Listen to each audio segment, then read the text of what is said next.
BNP chairperson, ভারপ্রাপ্ত chairperson জনাব তারেক রহমান, তাকে নিয়ে একটি বিদেশি ম্যাগাজিন দ্য উইক, সেখানে একটা নিবন্ধ ছাপা হয়েছে এবং সেই নিবন্ধ নিয়ে দেশে এবং বিদেশে রীতিমতো বিতর্কের ঝড় তুলেছে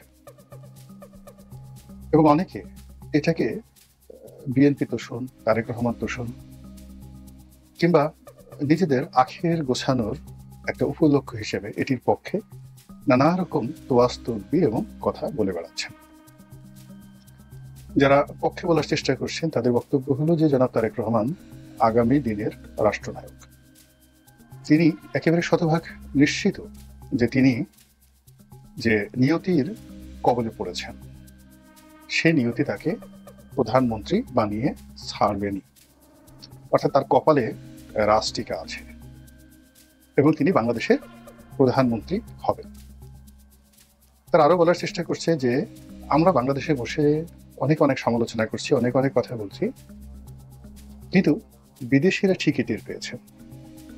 বিদেশিরা টের পেয়েছেন যে বাংলাদেশের জনগণের মধ্যে তারেক রহমান সাহেবের গ্রহণযোগ্যতা বাড়ছে, তার সম্মান মর্যাদা বৃদ্ধি পাচ্ছে এবং তার জনপ্রিয়তা রীতিমতো আকাশ ছুঁই ছুঁই করছে। ফলে এই অবস্থায় আগামী দিনে যে প্রধানমন্ত্রী, সেই প্রধানমন্ত্রী পদে জনাব তারেক রহমানের ধারের কাছে কেউ নেই। অধিকন্ত তিনি সময়ের প্রয়োজনে, নিয়তির প্রয়োজনে নিজেকে বাংলাদেশের সিংহাসনের প্রধানমন্ত্রী পদে এতটা অনিবার্য করে তুলেছেন, এতটা গ্রহণযোগ্য করে তুলেছেন যে এই মুহূর্তে প্রকৃতির হাতে আর অন্য কোনো বিকল্প নাই। তকদির তাকে এখানে নিয়ে এসেছে, এই মোটামুটি কথা।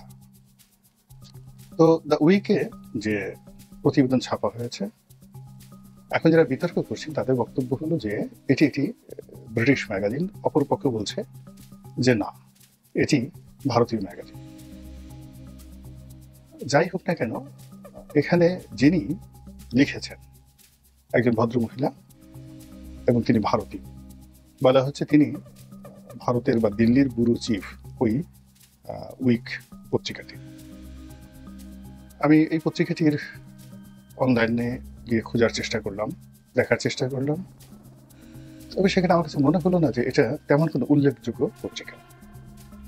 দ্বিতীয়ত, এই পত্রিকাটির যে প্রচ্ছদ আমরা সামাজিক মাধ্যমে দেখেছি, সেখানে ডক্টর মোহাম্মদ ইউনূসের প্রচ্ছদ ছাপা হয়েছে, আর ভিতরের একটি পৃষ্ঠাতে জনাব তারেক রহমানের ছবি সম্বলিত একটি সংক্ষিপ্ত রিপোর্ট তারা ছেপেছে।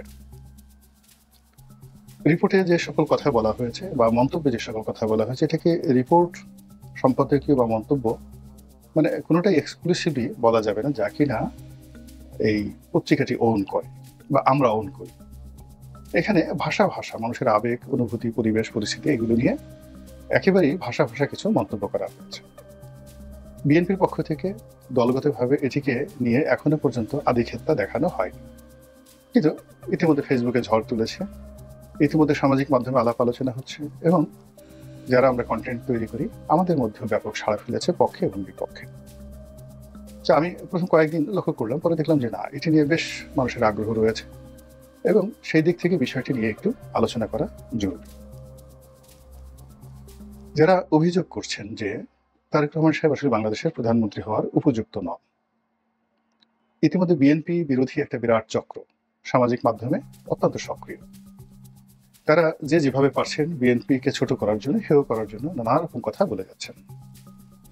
তদ্রুপ তারেক রহমান সাহেবকে ছোট করার জন্য তার অতীতের কর্মকাণ্ড, তার শৈশবের কর্মকাণ্ড, তার স্কুল জীবনের কর্মকাণ্ড, তার অতীতের সাক্ষাৎকারগুলো কেটে বা যেইগুলো শুনলে আপনার কাছে মনে হবে যে না, এখানে বাংলাদেশের মতো একটা বড় রাষ্ট্রকে নিয়ন্ত্রণ করা, বিএনপির মতো একটা বড় দলকে নিয়ন্ত্রণ করা, অথবা দেশের ভবিষ্যৎ প্রধানমন্ত্রীর রূপে দেশটিকে একটি সুশাসন উপহার দেওয়ার মতো যোগ্যতা তার নেই। ওই বিষয়গুলো একত্র করে অনেকে যে যার মতো নেতিবাচক প্রচারণা চালাচ্ছেন বিএনপির বিরুদ্ধে এবং তারেক রহমান সাহেবের বিরুদ্ধে। দ্বিতীয়ত, অনেকে বলার চেষ্টা করছেন যে তিনি কেন দেশে আসছেন না, তিনি ভয় পাচ্ছেন অথবা তার সেই সাহস নেই, অথবা তার দলের মধ্যে এত কমপ্লেক্স তৈরি হয়েছে, ডিফিকাল্টিস তৈরি হয়েছে, এগুলো তিনি আসলে এই সমস্যাগুলো বাড়বে বই, কমবে না। অনেকে এই কথাও আশঙ্কা করছেন বা এমন আশঙ্কা করছেন যে তিনি যদি আসেন তাহলে হয়তো অভ্যন্তরীণ দ্বন্দ্ব সংঘাত অথবা বিএনপি বিরোধী শক্তির আক্রমণ, অথবা যারা বিএনপিকে ক্ষমতা আসতে দিতে চায় না তারা যদি 21শে আগস্ট গ্রেনেড হামলার মতো ভয়াবহ কোনো চক্রান্ত করে বসে, শুধু বাংলাদেশ নয় বিদেশি চক্র রয়েছে, তারা যদি এই কর্ম করে বসে তাহলে সারা জীবনের জন্য বিএনপি একেবারে বাংলাদেশের রাজনীতি থেকে সমূলে উৎপাটিত হয়ে যাবে। তো কাজেই তাকে বাংলাদেশে আসার জন্য পরিবেশ দরকার, পরিস্থিতি দরকার, রাষ্ট্র ক্ষমতা হাতে দরকার, এবং তার জন্য সবচেয়ে নিরাপদ হলো দেশে একটি সুষ্ঠু নির্বাচন হবে, তিনি ওখানে বসেই পরিচালনা করবেন। যখন বিএনপি সরকার গঠন করবে তিনি তখন জেড ক্যাটাগরির রাষ্ট্রীয় প্রোটোকল নিয়ে বাংলাদেশে আসবেন। বিএনপির বেশিরভাগ নেতাকর্মী এরকম যারা মতামত ব্যক্ত করেন, তাদের সেই মতামতের বিরুদ্ধে নানা জনে নানা বক্তব্য দিয়ে যাচ্ছেন। দ্বিতীয়ত একটা গ্রুপ বলার চেষ্টা করছেন যে একজন প্রধানমন্ত্রী যে হবেন তাকে তো প্রধানমন্ত্রীর মতো দেখতে হবে, এবং বিশেষ করে নিউ ইয়র্ক প্রবাসী মিনা ফারা রয়েছেন, মূলত যিনি একজন স্টক মার্কেট বিশেষজ্ঞ। বিএনপি জামাতের যখন শাসন চলছিল তখন তিনি সেই ঘরানার একজন বুদ্ধিজীবী রূপে সেই গত 15টি বছর ধরে তার সর্বশক্তি নিয়োগ করে তিনি শেখ হাসিনার বিরুদ্ধে কলম যুদ্ধ চালিয়েছেন, এবং মুক্তিযুদ্ধের সপক্ষ শক্তি তিনি, মুক্তিযুদ্ধের সপক্ষ শক্তি। কিন্তু কেন জানি তিনি হঠাৎ করে তারেক রহমান সাহেবের বিরুদ্ধে একেবারে উঠে পড়ে লেগেছেন। কত ভিউ হচ্ছে না, পিনাকির মতো তার অত ভিউ হচ্ছে না, বা অন্য কনক সরের মতো তার অত ভিউ হচ্ছে না, কিন্তু তার সেই বক্তব্যগুলো জায়গায় জায়গায় মতো কিন্তু পৌঁছে যাচ্ছে, এবং তিনি সেখানে জনাব তারেক রহমান সাহেব সম্পর্কে, বিএনপি সম্পর্কে, মির্জা ফখরুল সাহেব সম্পর্কে যে সকল প্রশ্ন স্থাপন করছেন, যে সকল কথাবার্তা বলছেন, যে কথাগুলো হয়তো অন্য কেউ কন্টেন্ট তৈরি করার ক্ষেত্রে এইভাবে বলছেন না, এবং তার সেই বক্তব্যগুলো ভাইরাস আকারে ছড়িয়ে পড়েছে, এবং এটা যে বিএনপিকে যথেষ্ট নাড়া দিচ্ছে তা স্পষ্ট বোঝা যাচ্ছে। তো মিনা ফারার যে বক্তব্য সেটা হলো তারেক রহমান সাহেবের আন্তর্জাতিক কোনো গ্রহণযোগ্যতা নেই, তাকে দেখলে প্রধানমন্ত্রীর মতো মনে হয় না, তাকে নিয়ে বিদেশি কোনো পত্র পত্রিকায় কোনো খবর ছাপা হয় না। তিনি যদি আগামী দিনের ভবিষ্যৎ প্রধানমন্ত্রী হতেন, অর্থাৎ আগামী দিনের প্রধানমন্ত্রী হতেন বাংলাদেশের, তাহলে ব্রিটিশ সরকার তাকে নিয়ে সেখানে বেশ মাতামাতি করত, তাকে রাষ্ট্রীয় প্রোটোকল দিত, এবং ব্রিটিশ পত্র পত্রিকাগুলো তাকে নিয়ে প্রতিবেদন ছাপা হতো, এরকম কথা তিনি প্রায়ই বলেন। এবং এর পরপরই দেখা গেল যে এরকম একটা খবর এলো, যেটিকে কেউ বলছেন ভারতীয় পত্রিকা, কেউ বলছেন ব্রিটিশ পত্রিকা, একটি সাপ্তাহিকী। ঘটনা যাই হোক না কেন, এই প্রথম সেটা ভারতের পত্রিকা হোক কিংবা ব্রিটেনের পত্রিকা হোক, তারেক রহমান সাহেবকে নিয়ে একটি নিবন্ধ ছাপা হয়েছে, এবং আমি পুরো নিবন্ধটি যখন পড়লাম সেখানে আমি দেখলাম যে এই ভদ্রমহিলা তিনি অন বিহাফ অফ ইন্ডিয়া, ভারতের পক্ষে জনাব তারেক রহমানকে প্রভোগ করেছেন ইন এ পজিটিভ ওয়ে।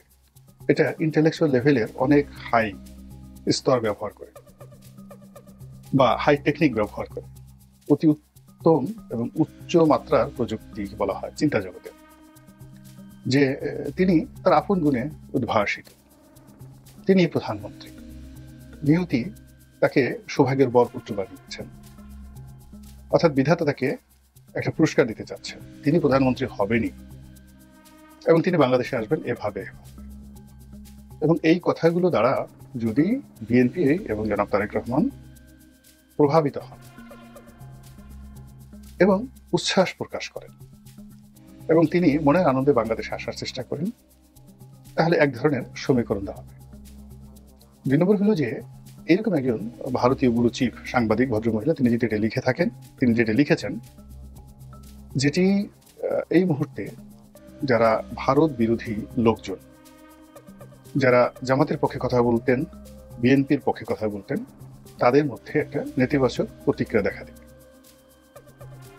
এবং বিএনপি এবং তারেক রহমান সাহেব তাদেরকে দিল্লির অনুগত, দিল্লির সুবিধাপ্রাপ্ত বা দিল্লির বন্ধুত্ব প্রত্যাশী রূপে ট্যাগ দিয়ে মুহূর্তের মধ্যে ডক্টর মোহাম্মদ ইউনূসকে হিরো বানানোর যে একটা প্রক্রিয়া এটার মধ্যে শুরু হয়ে গেছে আলটিমেটলি। অনেকে বলার চেষ্টা করছেন এটা কি দেশ, এদের কি কোনো ইমান আছে যে শেখ হাসিনা এই রাষ্ট্র মানে পরিচালনার জন্য, রাষ্ট্রীয় মধুমেহ খাওয়ার জন্য পুরো দেশটাকে দিল্লির কাছে ইজারা দিয়েছিল। এখন জামাতও একই কাজ করছে, বিএনপি একই কাজ করছে। কাজে এই অবস্থা থেকে যদি দেশকে বাঁচাতে হয়, ডক্টর মোহাম্মদ ইউনূস ছাড়া অন্য কোনো লোক নেই। স্যার আপনি যাবেন না, আপনি আমাদের সাথে রাগ করবেন না, আপনি যাবেন না, আপনি দেশে থেকে যান। আপনার মতো মানুষ 5 বছর 10 বছর থেকে দেশের যারা লোভী রাজনীতিবিদ, যারা লেন্দু দর্জি হতে চায়, তাদেরকে একটা উপযুক্ত দাঁত ভাঙা জবাব দিতে হবে। তো এই যে একটা রসায়ন চলছে, এবং সেই রসায়নের সঙ্গে যে ভারতের কারসাজি নেই, রয়ের কারসাজি নেই, এটা কিন্তু আমি বলতে পারবো। অর্থাৎ যদি আপনি কাউকে পরাজিত করতে চান, ইংরেজিতে যে একটি কথা আছে, যদি আপনি একটা কুকুরকে মারতে চান, তবে সেই কুকুরকে মারার আগে তাকে একটা খারাপ বা মন্দ গালি উপহার দিন, এটা ট্যাগ দিয়ে দিন। এখন বাংলাদেশের রাজনৈতিক দলগুলো এই সবাইকে যদি ভারত বন্ধু, ভারতের দালাল হিসেবে যাকে বলা হয় একটা ট্যাগ দেওয়া যায়, তাহলে জনসমর্থন সঙ্গত কারণে যারা এন্ট্রি ভারত সেন্টিমেন্ট যাদের রয়েছে, বা যারা দিল্লির বিপক্ষে কথা বলবে, তাদেরকে তারা হিরো হিসেবে মেনে নেবে। এই কারণে এদেশের মাটি এবং মানুষ অনাদিকাল থেকে দিল্লি বিরোধী। আর বাস্তবতা হলো ক্ষমতায় যারা যায় তাদের ইচ্ছাই হোক অনিচ্ছাই হোক দিল্লির পক্ষে কথা বলতে হয়, কাজ করতে হয়। তো সেই দিক থেকে সরাসরি ডক্টর ইউনূসের পক্ষে প্রথম যেমন কয়েকদিন দিল্লির বিরুদ্ধে তিনি কথা বলেছেন, কিন্তু এখন তিনি চুপ হয়ে আছেন। কিন্তু চুপ হয়ে থেকে কোনো রকম প্রতিক্রিয়া না দেখিয়ে তিনি যদি প্রচলিত রাজনৈতিক দলগুলো সবাইকে দিল্লির সেবা দাসের যে ট্যাগ এটি করিয়ে দিতে পারেন, সেক্ষেত্রে নির্বাচন নিয়ে কথা বলা তো দূরের কথা, আগামীতে প্রধানমন্ত্রী হওয়া তো দূরের কথা, নিজেদের যে পোশাক পরিচ্ছদ রক্ষা করাই অনেকের জন্য কঠিন থেকে কঠিনতর হয়ে যাবে। ফলে এই ধরনের বিদেশি পত্রপত্রিকাতে যত বেশি জামাতের আমির, বিএনপির ভারপ্রাপ্ত চেয়ারপারসন, ওনাদেরকে নিয়ে যত বেশি নিবন্ধেত্ব প্রকাশিত হবে এবং পজিটিভ, ততই বেশি তারা জনরোষের শিকার হয়ে পড়বেন। গ্রাজুয়ালি এবং খুব কৌশলে এই কাজগুলো করা হচ্ছে বলে আমার কাছে মনে হচ্ছে। মহান আল্লাহ আমাদের সবাইকে হেদায়েত দান করুন এবং হেফাজত করুন। আসসালামু আলাইকুম ওয়া রাহমাতুল্লাহি ওয়া বারাকাতুহু।